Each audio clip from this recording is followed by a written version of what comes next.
कोयला पोड़ला पर जो पाउंस बाहर सेटा बहुत समस्या तैयारी करिछि से अंचल रे। आस्पण माने मध्य विभिन्न कंपानी आस्पण अतीत में भांगिक लोकंर व्यापक क्षयक्षति हो।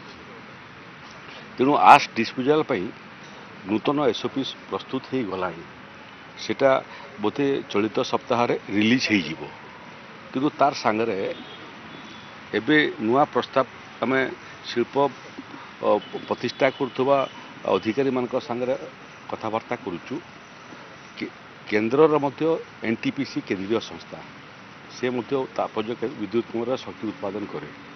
एनएलसी मध्य केंद्रीय संस्था, ओपीजीसी उड़ीसा सरकार उद्योग ये समस्त साथ कथबार्ता चली जे आस्पण माने गाँ भितर न हो नंबर 1 जोठी आस्पण हेब ता तले जनबसती न रहू भांगीगले लोकंर समस्या हो। तृतीय है जी आस्पण तैयारी करने लोक बासच्युत न हूँ चेष्टा करने कथा जे लोक बासच्युत न करी आस्पण मान आम तैयारी करिपरिबा। चतुर्थ होची ताकू रास्ता रे ट्रक माध्यम पाउंस ट्रांसपोर्टेशन न करी यदि पाउंस उत्पादन होतवा जगारू पाइप जोगे स्लरी बोली कहते पाउंस पानी रे मिसई करी यदि पंप करी दूर दूरांतर रे जोंटी जनबसती नहीं से पर्यंत नहीं पारिबा ताहले मते लागुची जे तापज विद्युत केन्द्र मानक ठारू उत्पन्न होतवा पाउंसर सठिक डिस्पोजाल हो पारिबो एवं लोकंकर एवं वायुमंडल कौन प्रकार प्रदूषण हेब ना। एभलिया किसी कथबार्ता चली।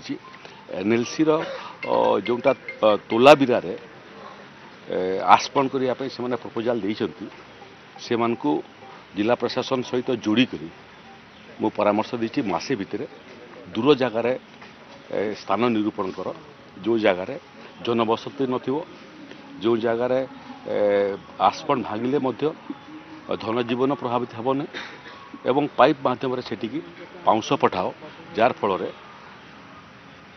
ट्रांसपोर्टेशन समय रास्ता घाट में पाउंस उड़िक प्रदूषण सृष्टि हेब ना। यहाँ जदि कार्यकारी हुए ताहले मते लगुच ओडिशा रे पाउंस